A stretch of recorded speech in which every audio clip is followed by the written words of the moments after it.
I wrote a letter to Richard Corbett MEP asking him about one or two things, including, well, he was accusing UKIP of lying about a Jean Monnet quote, and I think that's been quite nicely answered in correspondence in the Western Morning News. But I said to him, if you think we're lying about this quote, what about the big lie that Edward Heath told the British people in Parliament, saying there'd be no loss of sovereignty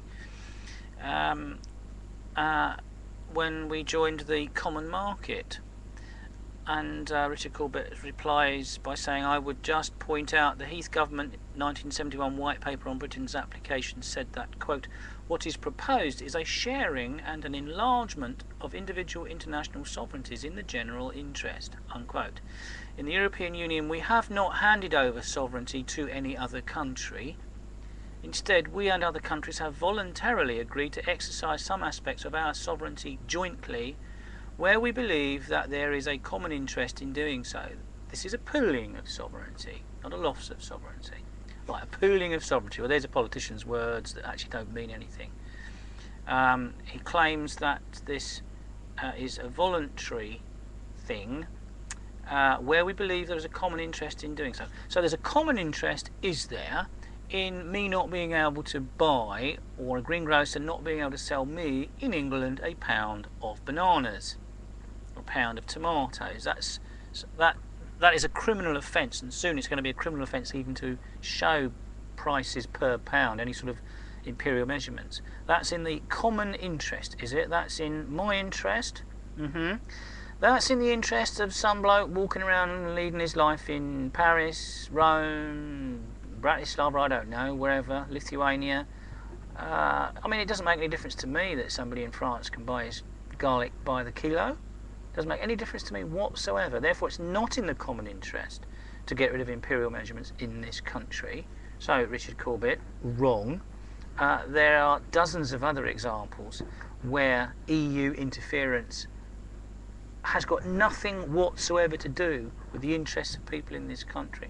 Common interest I can understand, but when common interest is taken to mean that we all do everything the same way, then that's wrong. That is absolutely wrong. There can be common interests in certain areas of international activity, but it's not in the common interest. It's not in the common interest to break up the Royal Mail Service. It's not in the common interest to fragment our utilities so that they have to be experiencing competition. It's not in the common interest whatsoever in the sense of European interests. So this is a loss of sovereignty. When we have to do things in this country that are of no benefit to us at all, then that, Richard Corbett, is a loss of sovereignty, and my reply will follow shortly. Just goes to show, though, the nonsense that these MEPs who are paid six-figure salaries can come out with. He says, by the way, on the issue of democracy, I would point out that the European Parliament is directly elected, true, and the Council of Ministers is composed of the elected governments of the member states. Yes, but you and I have not actually said that we agree with them being involved with it. It is not the unelected Commission that decides on EU laws. Now that goes completely against what I had always understood to be the case, but I am prepared, once I've looked into it, to accept that I'm wrong on this. The Commission merely has the right to propose, but elected representatives in the Parliament